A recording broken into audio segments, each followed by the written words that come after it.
como decía un amigo mío, lo importante es la guita, la salud va y viene, decía él, ¿no? Le digo, no, el dicho dice al revés. Sí, dice al revés, pero si mirás a la mayor parte de la gente, ¿cuántos destruyen su salud por el dinero? Te vas a dar cuenta que el dicho correcto es como lo decía él. Y ese desorden familiar, ese desorden natural, no tratamos a nuestro cuerpo en orden, no tratamos nuestra familia en orden, no tenemos orden en nuestra relación con los demás, si tenemos jefes en el trabajo, compañeros o vecinos o familiares o parientes, todo eso, para las personas que no conocen a Dios, se les desordena naturalmente. ¿Cuántos jugaron a la general alguna vez? La vida de algunos es un cubilete, donde uno tira y sale cualquier cosa, ¿me comprende? Hay muy poco como Marianela que tira y le sale una general. A Marianela tira y sale general. ¿Cómo hace? No sé. Pero así han vivido, así los han criado. Pero yo quiero que hoy entiendan esto, es muy importante. El Señor me está hablando en estos días, o sea, es una impresión fuerte que yo tengo en mi espíritu y viene a mi mente y mi corazón un pensamiento que no puedo resistir. Entonces así es la forma que uno sabe que Dios le está hablando. Amén. También sabe cuando el diablo le está hablando, cuando es lo mismo, pero es para el pecado, digamos, ¿no? Cuando le tira para el pecado. Pero cuando le tira para bendecir, para sanar, para restaurar, es de Dios. Ayer hablaba con mi yerno y le decía que se trata de bendecir. Cuando Abraham fue llamado por Dios, le dijo, te bendeciré y serás bendición. Es decir, hay un proceso continuo. La bendición viene a la vida de una persona cuando esa persona ha tomado la decisión de bendecir. Es decir, cuando yo estoy orando por sanidad, me sano. Cuando yo estoy orando por salvación, me salvo. Cuando yo estoy orando por liberación, me libro, ¿me entiende? Porque no puede fluir el Espíritu de Dios a través del caño sin limpiarlo. No puede fluir el poder de Dios a través de una vida sin generar un efecto positivo en la vida y generar una autoridad que tenemos como hijos de Dios, los que somos hijos de Dios. Ahora, la autoridad no es una cuestión de rango, por favor. Sáquense esa idea de la cabeza que es absurda. A veces la gente dice, el pastor tiene autoridad, el profeta tiene autoridad. Entonces cuando viene alguien, tiene que orar por mí. Es decir, es un acto de humildad pedir oración. Pero la autoridad es una cuestión de ejercicio. El ladrón no le tiene miedo al comisario que está en la comisaría leyendo el diario, le tiene miedo al vigilante de la esquina, que tiene el arma reglamentaria y la chapa. ¿Me comprende? Usted dice, pero tiene más autoridad el comisario. No, tiene más rango. Pero la autoridad la ejerce el policía que está en la esquina. Por eso algunos cristianos con conocimiento de la palabra, con estudios bíblicos, yo conozco la Biblia, me la leí toda, estuve en esta iglesia, estuve en la otra, estuve acá, estuve allá, pero son comisarios en la comisaría. Están sentados en el escritorio esperando que los ladrones no vengan, y vendrán, porque Satanás viene a hurtar, matar y destruir. Y si usted se queda adentro de la comisaría, van a desmantelar su barrio. Pero si usted se para en autoridad, toma ejercicio de la autoridad, oramos los unos por los otros. ¿Por qué cree que cuando nosotros venimos aquí a las reuniones hacemos cosas que yo no he visto en otras iglesias, pero que nosotros lo hacemos? ¿Por qué yo le pido a usted que oren los unos por los otros? Porque en ese ejercicio de usted orar por su hermano, usted ejerce una autoridad espiritual y el fluir de Dios a través de su vida bendice su vida. ¿Comprende por qué lo hacemos? ¿Por qué nos reunimos? Porque es aquí donde nos juntamos 2 o 3 en el nombre de Jesús, donde hacemos la guerra al mundo espiritual. Después usted se va a su casa y tiene lucha, ¿sí? Pero si usted tiene lucha porque usted la invitó, es muy difícil después desalojarla. Es necesario ejercer esa autoridad, revestirse de ese poder, de esa gracia, de esa unción. Entonces usted luego en su casa tiene la autoridad que recibió por delegación, como explicó el León hoy. La autoridad se ejerce por delegación. Amén. Ahora, cada uno de nosotros venimos al camino del Señor en cierto estado. Nadie saca un coche 0 kilómetros y lo lleva al taller de chapa y pintura a menos que le quiera cambiar el color. Normalmente lo lleva chocadito, raspadito. Normalmente lo lleva magullado. Y es así, en esa condición, en que la mayor parte de las personas venimos al camino del Señor. Porque no dejamos de tirar manteca al techo y de celebrar nuestras victorias para venir aquí. Generalmente venimos porque tenemos necesidad, o por lo menos así al principio es como se acercan las personas al camino del Señor. Como dijimos, Dios es un Dios que ante el desorden y ante el vacío no es indiferente. Él reacciona enviando su espíritu, es decir, haciendo una obra. Fíjense cómo Dios restaura todas las cosas. Primero va a su espíritu y luego su palabra. Dios dijo, sea la luz. Dios dijo, sepárense las aguas, lo seco. La palabra. Entonces, cuando usted viene al camino del Señor, lo primero que tiene es un impacto, es decir, una presentación del Espíritu de Dios. Usted entra y si usted es una persona sensible, se va a dar cuenta que en la iglesia de Jesucristo hay un ambiente distinto, que es la presencia de Dios, es el mover del Espíritu de Dios, que no necesita que venga un súper ungido. Yo siento la presencia del Señor cuando los niños cantaron,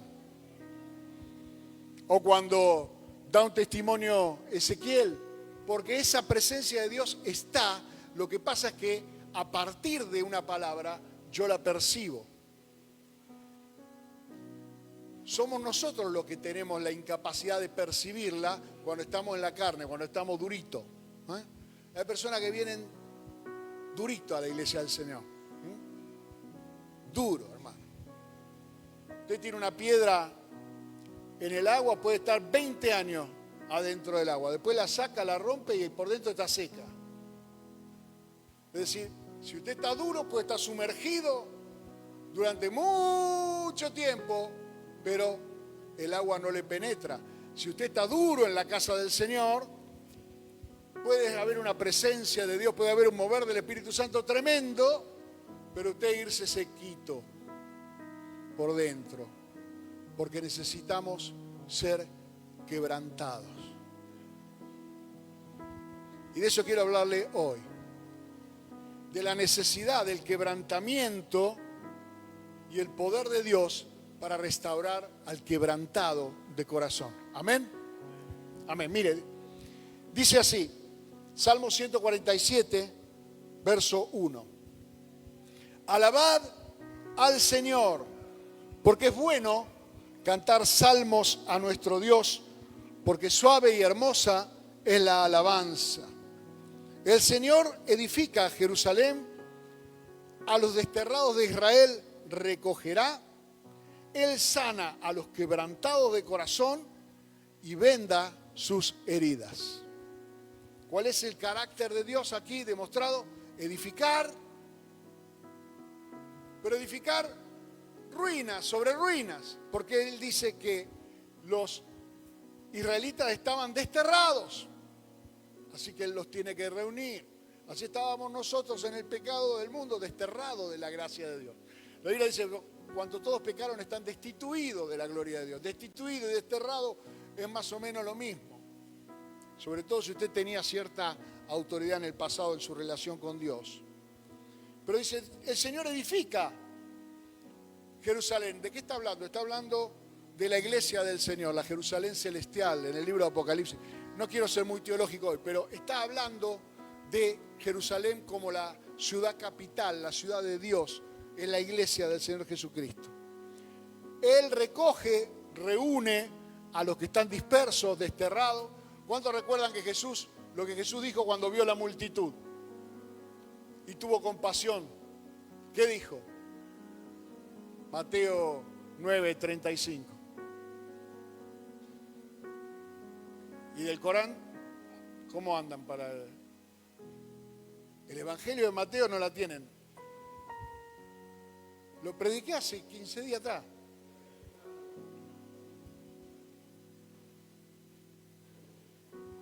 Me voy a Bransen.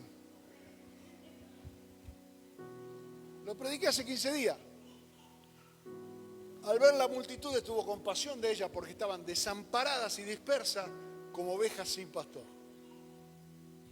Y le dijo a los discípulos: rogad al Señor de la mies que envíe obreros a la mies. E inmediatamente después, entonces dice, escogió a 12 y los envió a predicar. O sea, el Señor es un Dios de acción. Fíjese que una de las palabras que usted va a leer más seguido en los evangelios es la palabra entonces. Es una palabra que nadie le presta atención, ¿no? ¿Por qué? Porque inmediatamente después que el Señor enseñaba algo, hacía algo. Sanaba un ciego y luego decía: yo soy la luz del mundo. En el último día de la fiesta, cuando ya se acababa toda el agua, porque venían de todas las regiones cercanas a celebrar la fiesta del Pentecostés, y entonces no había agua corriente, no había un tendido de agua. El agua para todo eso se traía en vasijas y se colocaban en los alrededores del templo para que la gente pueda hacer los lavamientos, para que pueda tomar agua. En el último gran día de la fiesta, cuando ya no quedaba una gota de agua, el Señor dijo: si alguno tiene sed, venga a mí y beba. ¿Entienden a qué voy? Cuando vino el centurión y le dijo: mi siervo está enfermo, ¿qué dijo Jesús? Yo voy y lo sanaré. No, pará, no hace falta. Di la palabra nada más. Bueno, fenómeno. Cuando vino el leproso y dijo: si quieres puedes limpiarme, ¿qué dijo el Señor? Quiero, sé limpio. Es decir, el Señor está siempre del lado de la sanidad, del lado de la salvación, del lado de la restauración, del lado de la bendición. Él ya eligió su lugar. Él está del lado de lo que es bueno, de lo que es amable, de lo que es buen nombre, de lo que tiene virtud alguna. En esto pensad, dice el apóstol Pablo en la carta a los filipenses. Así que es importante que entienda que el proceso de restauración es una invitación permanente de parte de Dios para todo aquel que se acerca, pero Él no puede hacerlo a menos que usted le dé permiso, porque nuestro Dios no es un Dios invasivo que se va a meter en su vida si usted no lo llama. Entonces, cuando usted diga o piense o escuche a alguno que le diga: ¿dónde estaba Dios cuando a mí me pasaba esto y lo otro? Usted le dirá: como siempre, esperando que lo llames. Dios siempre estará esperando que lo llames. Dios siempre estará esperando que lo invites a venir a tu vida. Dios siempre estará esperando que des un paso hacia Él, porque Él es el Señor. Él no es el genio de la lámpara de Aladino. Él es el Señor del universo, que responde como Señor a aquellos que se humillan, a aquellos que claman, a aquellos que le buscan. Fíjese lo que dice Mateo 18:11. El Hijo del Hombre, está hablando de Jesús, ha venido para salvar lo que se había perdido. ¿Él para qué vino? Para salvar lo que se había perdido. Tal vez alguno de los que está aquí necesita ser salvado hoy. Siente que está perdido. En 1 de Juan capítulo 3, verso 8 dice: el que practica el pecado es del diablo, porque el diablo peca desde el principio. Para esto apareció el Hijo de Dios, para deshacer las obras del diablo. Salvar lo que se había perdido, deshacer las obras del diablo. ¿Cuál es la coincidencia ahí? Es que lo que está perdido es responsabilidad de la obra del diablo. Por eso, en un mismo carácter, en una misma acción, vino a rescatar lo que se había perdido y a deshacer las obras del diablo. Hay personas aquí que han sido dañadas por el diablo y no lo saben. Porque el diablo no vendrá a usted con los cuernos rojos, el tridente y la cola vestido de independiente. No va a hacer eso. Satanás vendrá disfrazado de personas con las que usted ha tenido la guardia baja durante su vida. Y a veces ha sufrido abuso, rechazo o abandono. Y eso ha sido un plan, una idea del diablo para dañar nuestro corazón. El abandono. Hay personas que se sienten abandonadas aún estando en una multitud, porque de alguna manera nadie está mirando su corazón, nadie está mirando su interior, nadie está sabiendo lo que le pasa.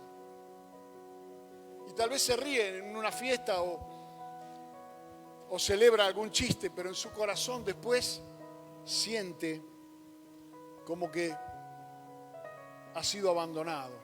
Algunos han sido literalmente abandonados. No necesariamente con mala intención, pero a veces cuando fallece un familiar al que nosotros teníamos mucho apego o una persona con la que nosotros teníamos mucho apego, ese sentimiento de abandono nos duele. Nos duele la soledad de un padre que ya no está, de un abuelo que ya no está, de una esposa que ya no está, y no hay peor dolor que el de un hijo que ya no está. Esto se lo cuento, viene a cuento porque mi mamá perdió a uno de mis hermanos, y ese vacío, la pérdida de mi hermano, el fallecimiento de mi hermano, fue algo muy duro en la vida de mi mamá. Fue la que mucho tiempo más tarde que todos los demás pudo entrar en el camino del Señor, porque su corazón se sentía dolido por el abandono. El rechazo, otra de las herramientas que el diablo utiliza para menoscabarte, para hacerte sentir que no vales nada. Al diablo le interesa que vos pienses que no vales nada, porque como Cristo te compró por el precio de su sangre, si vos no vales nada, la sangre de Cristo no vale nada. ¿Entiende eso? Es como que Cristo te compró con 5 pesos. Mas nosotros sabemos por la palabra de Dios que no fue con plata, no fue con oro, no fue con ninguna cosa, sino con lo más precioso que fuimos comprados, con la sangre de Jesucristo como precio para la limpieza de nuestro pecado y para adoptarnos por medio de ese precio como hijos de Dios. Pero el diablo necesita que usted se sienta rechazado, que no encaja en ningún lugar, que sus amigos no lo quieren.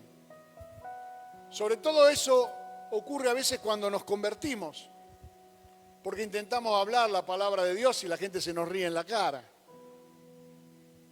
Y se nos ríe en la cara porque Satanás lo incita a burlarse de nuestra fe. A veces fuimos rechazados porque tal vez, sin saberlo, nacimos en un momento inadecuado o de una circunstancia inadecuada. O no nos esperaban porque no había suficientes recursos, un nene más, y no tenemos plata para todo lo que significa tener un nene más. O algunos nacieron fruto de una relación inesperada hasta cierto punto, en algún caso, y en otros violenta. Entonces se genera un sentimiento de rechazo que El bebé lo empieza a sentir en el vientre de su madre. Empieza a sentir que nadie lo va a querer. Es más, muchas veces esos embarazos parece que no llegan a término nunca. Dice, el bebé se niega a salir. ¿Qué pasa? Sabe que no ha recibido durante 9 meses señales, mensajes de que no es bienvenido. Y ese sentimiento de rechazo le hiere su corazón, le hiere su forma de ser, le hiere su carácter y transforma a esa persona en una persona quebrada, sin recursos espirituales.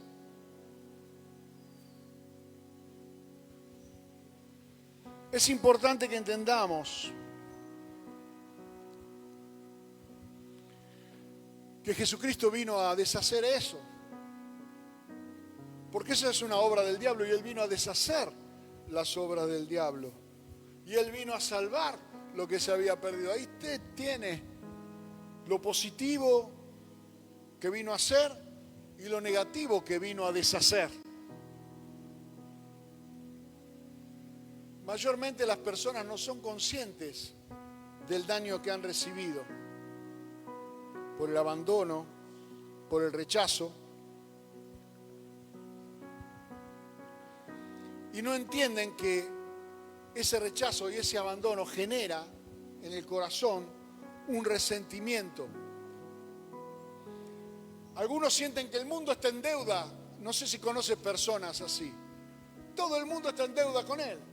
Todos le deben, no sé, se ofenden de nada, ¿no? Si alguien no lo saluda, si cómo no me tuvieron en cuenta. Hace poco tuve una experiencia donde yo, en uno de los lugares donde yo trabajo, yo soy secretario de Industria de la Federación de Industria y Comercio de la ciudad, tiene 36 consejeros. Estar en la mesa de presidencia es un privilegio. Pero había una contadora muy activa, una mujer muy activa, que la pusieron en la lista como consejera suplente. Y lamentablemente, como el nombre empieza con P, en el orden alfabético quedó muy abajo. Si se llamara con A, quedaba por arriba. Y claro, y esta mujer vino, una mujer con una posición económica sólida, con una profesión, una profesional, muy educada, presidenta de un centro comercial en la ciudad de Buenos Aires, y estaba indignada porque la habían puesto por abajo en la lista. La pregunta era, ¿ella se sentía mejor que todos los otros que estaban arriba? Caso contrario, jamás debería haberse ofendido por el lugar que le dieron en la lista. ¿Sí o no? Si yo considero una injusticia, yo me llamo Tigani, en la lista estoy por el fondo. Me nombran en el orden que me nombran. Pero yo no me puedo ofender porque hay otro que se llama con B larga, con C, porque está primero en la lista. Pero si yo me considero más que ellos, es cuando entro en conflicto. ¿Y por qué una persona tiene la necesidad de sentirse más que los demás? Es porque está encubriendo un rechazo o un abandono o un abuso. La persona que sufrió abuso, es muy difícil que no reaccione violentamente ante una injusticia, porque la injusticia la sufrió con violencia. Sea que fue un abuso físico o fue un abuso verbal, Satanás usó violencia para lastimar. Y entonces queda esa necesidad de acción y reacción, de reaccionar, de tener mecha corta, poca pulga, reaccionar violentamente, porque lo que hacemos es tratar de evitar un nuevo abuso. Tenemos temor de que vuelvan a abusar de nosotros. Entonces me paro de mano porque yo ya sufrí un abuso y no quiero sufrir más. Esas personas están quebradas de corazón. el abuso, el rechazo, el abandono, son lo que dice la Biblia, armas forjadas contra nosotros. Tienen una elaboración, tienen un plan. La traición tiene un plan. Los enemigos no traicionan, son enemigos. ¿Quién me va a traicionar? Un amigo. Alguien al que yo respeto, un profesor, un padre, un tío. Ese sí me va a traicionar. Jesús dijo, el que moja el pan adentro de mi plato me va a traicionar. Ay, mira que hay que tener confianza para meter el pan en el plato de otro, ¿no? ¿Se imagina? Che, ¿cómo está el tuco? Y le mete el pan en el plato. Hay confianza. Entonces yo quiero que entendamos esto. Que muchas de las razones por las cuales algunas personas no alcanzan la plenitud de Dios en su vida es porque hay una raíz. El abandono, el rechazo y el abuso son semillas de maldad. ¿Ha oído hablar de la semilla de maldad? Semilla de maldad. Ha sido una siembra, la simiente de Satanás. Dice en Génesis capítulo 3, pondré enemistad entre la simiente de la mujer. ¿Quién es la simiente de la mujer? Los hombres, todos nacimos de una mujer. ¿Alguno de probeta aquí? Nadie. Todos nacimos de una mujer. Y la simiente de la serpiente, la semilla de maldad, la simiente de la serpiente. Pondré enemistad. Es decir, el ataque del enemigo vendrá en forma de una semilla, en forma de una acción que generará en nosotros una raíz. Y a la Biblia le llama eso raíz de amargura, porque eso afecta tu carácter, tu vida, trae tristeza, trae depresión, trae toda clase de cosa negativa en la vida. Dice Hebreos capítulo 12, versos 15, mirad bien, no sea que alguno deje de alcanzar la gracia de Dios, que brotando alguna raíz de amargura os estorbe y por ella muchos sean contaminados. Mire, si una persona ha sido sembrada de esa semilla de amargura, de esa simiente de Satanás, va a generar un carácter que no solamente va a amargar su vida, sino que va a amargar todo lo que toca. Va a amargar la familia, va a amargar a los hijos, va a amargar a los padres. Va a generar con ese brote, con ese crecimiento de amargura en su vida, se convertirá en una persona tóxica. ¿Ha oído hablar de personas tóxicas? Personas que amargan. ¿Vieron? ¿Nunca le pasó que viene alguien y usted dice, oh, más santo, Dios me guarde de este tipo que viene? Negativo. Siempre encontrando algo de qué quejarse. Siempre viendo lo peor. Esperando lo peor y comunicando lo peor. Eso es el resultado de una raíz de amargura. Y la razón por la que el enemigo siembra esa raíz de amargura es porque él sabe que nosotros, si dejamos que esa raíz de amargura crezca en nosotros, jugamos para su equipo. Amargados y amargando a los demás. Por otra parte, mientras esa amargura no es sanada, a pesar de que nosotros tengamos deseos de hacer las cosas buenas, de hacer las cosas bien, por otro lado nuestro ánimo, nuestra alma está afectada. Entonces tenemos dos ánimos. Y eso provoca ineficacia.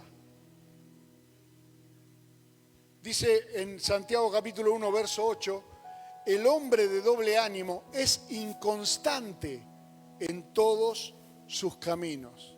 Inconstante. Empieza las cosas y no las termina. Es una persona que te dice, mañana nos vemos, dale, preparate el asado. Vos tenés todo, tenés la parrilla puesta, el carbón puesto, los chorizos puestos, y te llama 5 minutos antes y te dice, ¿sabes que no puedo ir? Me surgió otro tema. Y vos decís, pero el asado lo hice por vos. Yo puedo comer asado cualquier día, lo hice hoy porque vos venías, pero no puedo. Porque surge cualquier otra cosa que activa esa amargura que no le permite sostener su palabra, no le permite permanecer en su promesa, no le permite cumplir lo que deseó cumplir. Estoy hablando de gente emocionalmente quebrada. Estoy hablando del mayor porcentaje de personas con las que usted va a tratar todos los días. Casi todas las personas que usted conoce, menos las que son hijos de Dios.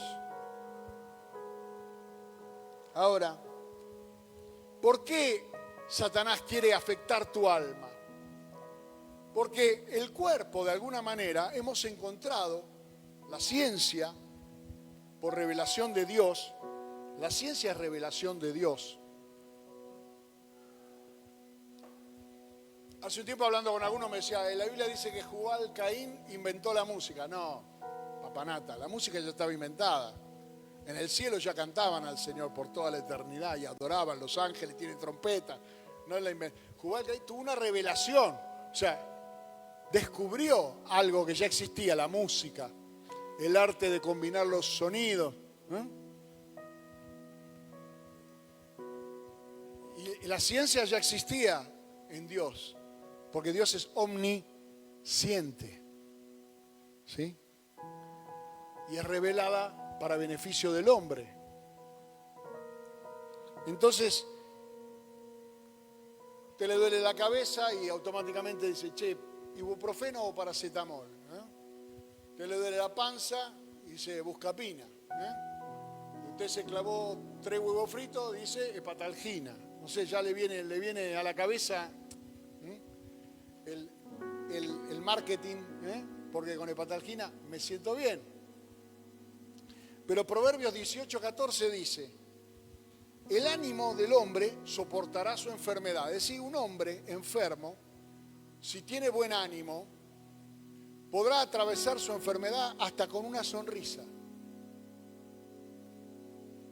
Pero dice Proverbios 18:14, ¿quién soportará el ánimo angustiado? El ánimo angustiado, la palabra angustia viene de angosto, viene de estrechez, viene de un alma finita, finita, finita, que se cae, que no tiene anchura, que no tiene espacio, que está apretada por las circunstancias y no sabe cómo salir. Ese ánimo angustiado es más dañino que una enfermedad, porque eso no se cura con remedios. Eso se puede tomar una medicación para que la persona angustiada duerma, pero soñará angustias y cuando despierte estará igual que antes. Pero ¿cómo salir de la angustia? ¿Cómo solucionar ese problema? En primer lugar, usted y yo lo que debemos reflexionar es, ¿dónde está Dios? Lo mismo que nos pregunta toda la gente. Yo te hago una pregunta a vos hoy. ¿Cuán cercano está Dios de tu vida? ¿Te costó kilómetros llegar al camino del Señor? Es como no, pero mira, yo fui, vine, pum, pum, yo vengo de Bransen toda la semana, son 100 kilómetros, voy, vengo. Ya para mí 100 kilómetros es nada. Fuimos a Villa Gesell la semana pasada, para mí llegamos en un rato. Digo, ¿cómo llegamos tan rápido? Claro, si estoy toda la semana. hago 800 kilómetros por mes solamente para venir acá. Pero cuando no hay ejercicio de buscar a Dios, pareciera que Dios está lejano. Todos los domingos tenemos una reunión. ¿Podés venir el domingo? No sé si puedo venir el domingo que viene. Porque es como ir a, no sé, es como ir a Egipto, al Cairo. No, pero ¿dónde vive? No, yo vivo en Moreno. Ah, ¿y no te trae el tren? Sí, me trae el tren. Ah, yo vivo en Bransen. Y vengo. Ese no es un problema de la distancia con Dios, no es un problema de Dios, es un problema nuestro. Dice en el Salmo 34, 18, cercano está el Señor a los quebrantados de corazón y salva a los contritos de espíritu. ¿Qué es lo que aleja al Señor? El orgullo. Al orgulloso lo mira de lejos, dice el Salmo 138. Dios es excelso, escucha al humilde, mas al altivo lo mira de lejos. ¿Qué es lo que te separa de Dios? ¿Por qué Dios está tan lejos de nuestras vidas a veces? Porque el orgullo es una respuesta a la amargura. El orgullo es una respuesta a un corazón quebrantado. ¿Cómo voy yo a aceptar que fui humillado? ¿Cómo voy a aceptar que soy abandonado? ¿Cómo voy a aceptar que fui rechazado? ¿Cómo voy a aceptar que nadie me quiere? Pensar alguno, yo entonces me impongo. Y aquí estoy yo, igual con rechazarme, igual con no tenerme en cuenta. Es una reacción natural a la amargura. Y entonces, ¿Dios dónde está? Lejos. Pero ¿cuándo es que el Señor está cerca? Cuando el corazón está quebrado. Por eso decíamos, debemos romper esa piedra para que se moje. Cercano está el Señor al corazón quebrantado, aquel que reconoce que no es una cuestión de mérito. Dios me ama porque Él es amor, porque es su naturaleza, no porque yo me lo merezca. Jeremías 31:3 dice, Jehová se manifestó a mí hace ya mucho tiempo, diciendo, con amor eterno te he amado, por tanto te prolongué mi misericordia. ¿Sabe qué es la misericordia? La misericordia es responder positivamente a algo que merecía una respuesta negativa. La misericordia es la que libra a un condenado de su condena. Es poner el corazón sobre nuestra miseria. De ahí viene la palabra, misericordia. Y Dios la prolonga. ¿Por qué? Porque Él tiene la esperanza de que usted se arrepienta en algún momento. Él tiene la esperanza de que usted reconozca que ese orgullo es simplemente una reacción, es simplemente una ficción, es simplemente una careta que nos ponemos para que la gente no vea lo vulnerable que somos. Porque somos guapos en la calle y después lloramos en la intimidad y nuestro corazón llora y por las noches soñamos nuestra indefensión y nos sentimos que no valemos nada. Y algunos piensan, yo ya no valgo más nada. Y cuando pasan los años y te venís grande, pensás que son los años el problema. Ahora, ¿quién me va a querer a mí con 64 años? Bueno, Marga me quiere. Creo, digo yo. No sé. Ponele que sí. Pero Dios te dice, con amor eterno te he amado. No importa cuánto tiempo pasa. Mi amor no cambia con las temporadas. No es la primavera que es septiembre, el mes del amor. ¿Eh? O San Valentín en febrero. No. Él te ama con un amor constante, permanente. Te ama mañana, te amó ayer, te amó mientras dormías, te amó al despertar. Él no cambia su naturaleza. Él es amor. Y la voluntad de Dios, una vez que nosotros nos acercamos a Él por medio de Jesucristo, es no dejarte nunca más. Dice en Romanos capítulo 8, verso 38, por lo cual estoy seguro que ni la muerte, ni la vida, ni ángeles, ni principados, ni potestades, ni lo presente, ni lo porvenir, ni lo alto, ni lo profundo, ni ninguna otra cosa creada nos podrá separar del amor de Dios en Cristo Jesús, Señor nuestro. Usted dice, pero ¿cómo me va a querer Dios con la macana que yo hice? Nada me puede separar.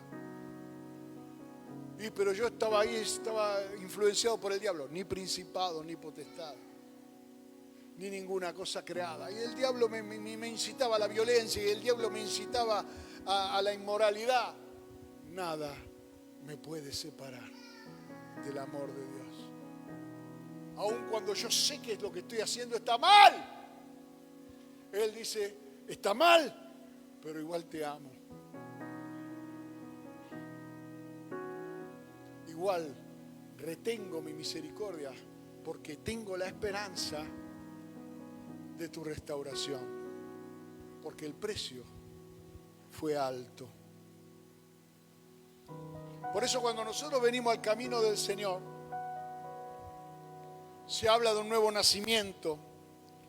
Dice 2 Corintios 5, 17, de modo que si alguno está en Cristo, nueva criatura es.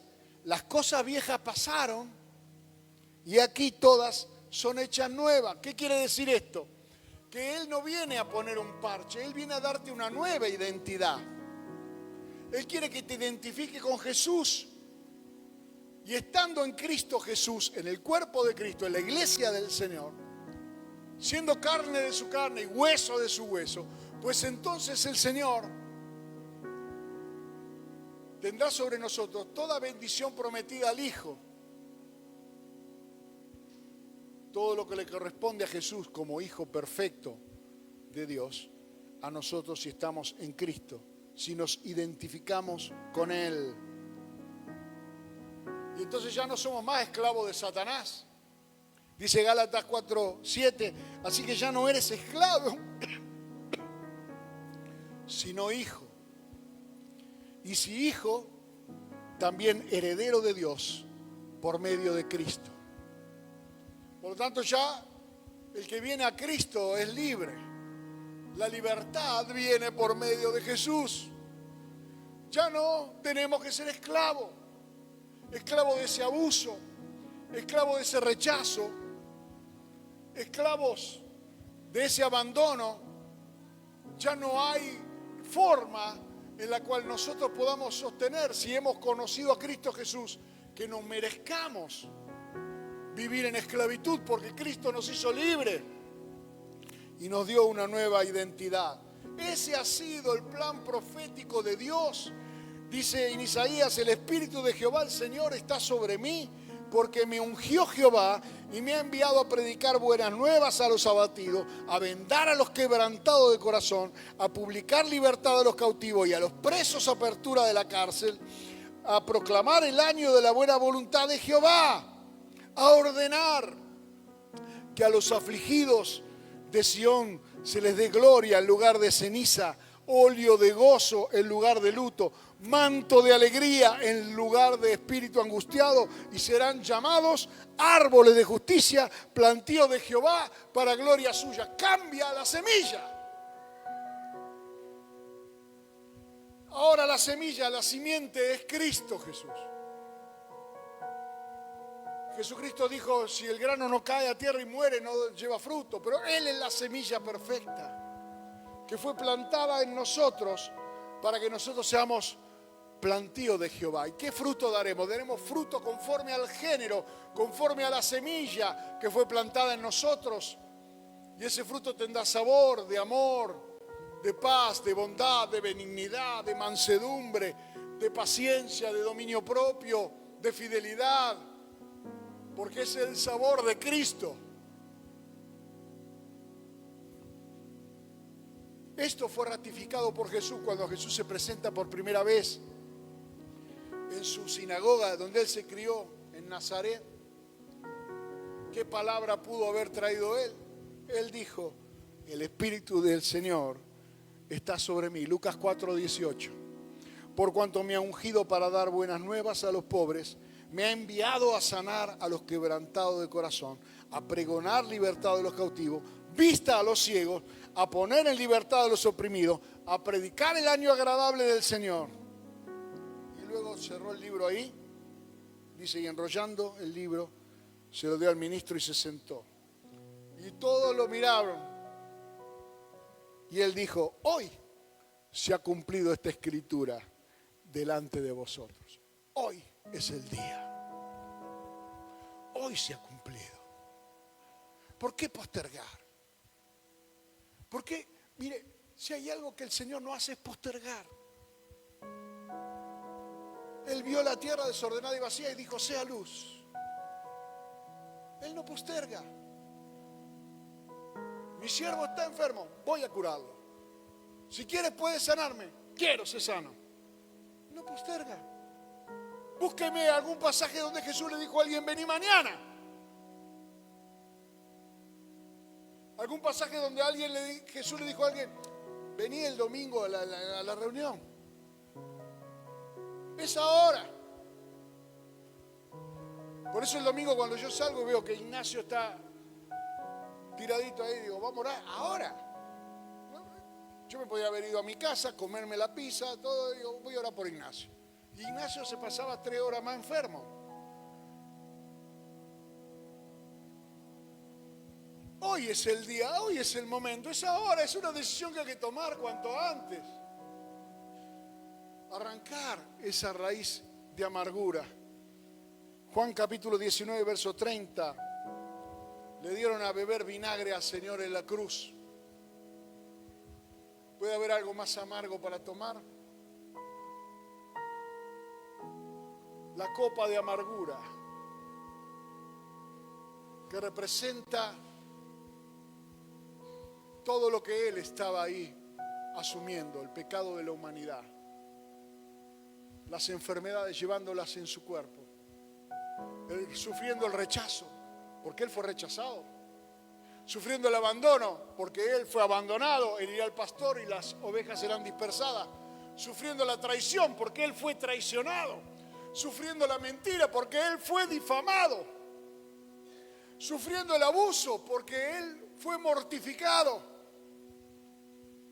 y abusado en su cuerpo y castigado, corona de espinas y latigazos. Pero cuando eso está simbolizado en la copa de amargura, Él la bebió y habiéndola bebido, dijo: consumado es.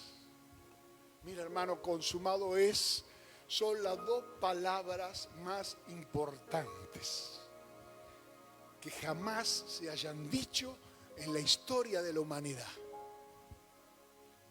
Que de la boca de Cristo haya salido esas 2 palabras: consumado es. Era el cumplimiento del plan eterno de Dios. Era la salvación de la humanidad. Era la apertura del cielo para los redimidos. Era la promesa del Espíritu Santo de Dios para los que estábamos esperando en Él, lo que profetizó Joel, lo que oró Moisés, que el Espíritu de Dios pueda estar sobre cada uno de nosotros.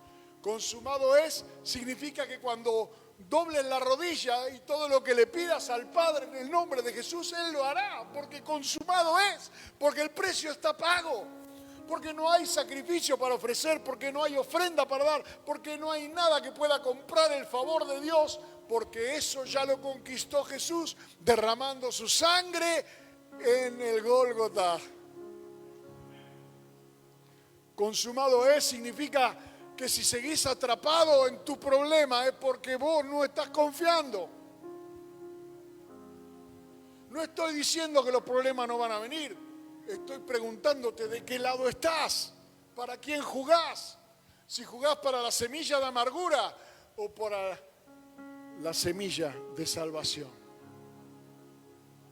Es una actitud que hay que tomar en la vida de una vez y para siempre. Hay un día donde te tenés que plantar y decir, diablo, no juego más para vos.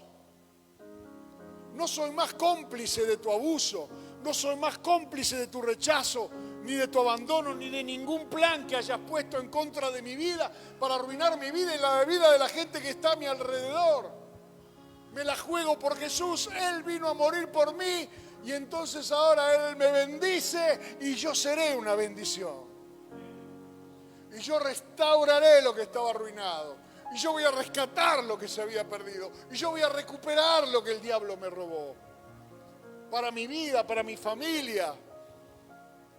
Para el lugar donde Dios me puso. No puedo rechazar la oferta del Señor.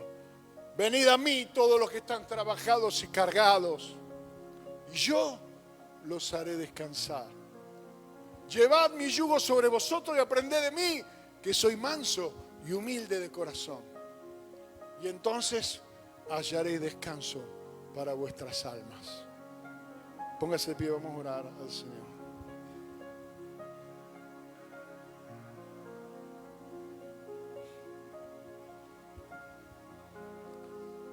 En esta noche aquí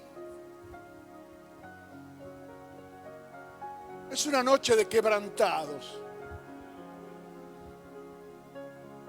No estamos acá para declararnos campeones del mundo. Somos campeones del mundo, amén. Pero no es esto lo que nosotros necesitamos hoy. Es un momento en el cual en la vida de una persona necesita reconocer, necesito a Cristo.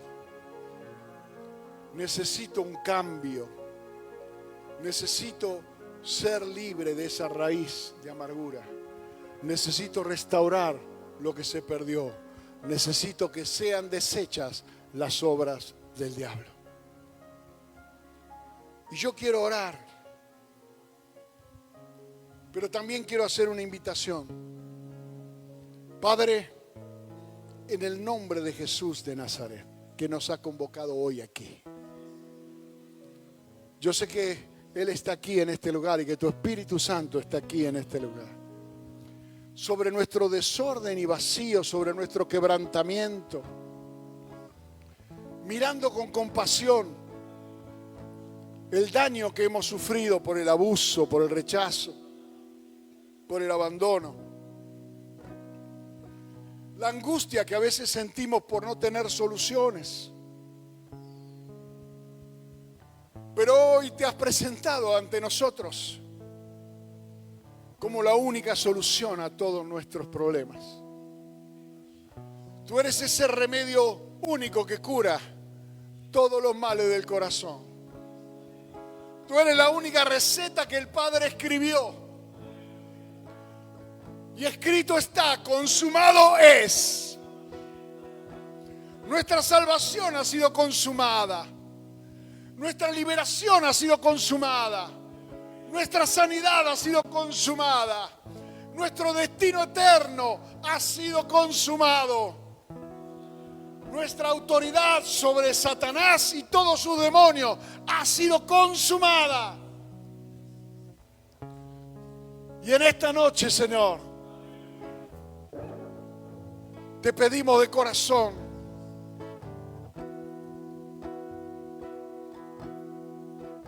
consuma una vez más en nosotros, manifiesta en nosotros tu obra consumada. Rechazamos toda incredulidad y toda indiferencia en el nombre de Jesús de Nazaret. Y sabiendo que tu Espíritu está en este lugar, que es el que convence y el que da fe para salvación, yo invito ahora en el nombre de Jesús, con autoridad de Cristo, en el nombre de Jesús, que aquel que necesita ser restaurado levante su mano sin ningún temor y venga aquí adelante. Vamos a orar. Venga aquí, por favor, mientras le adoramos.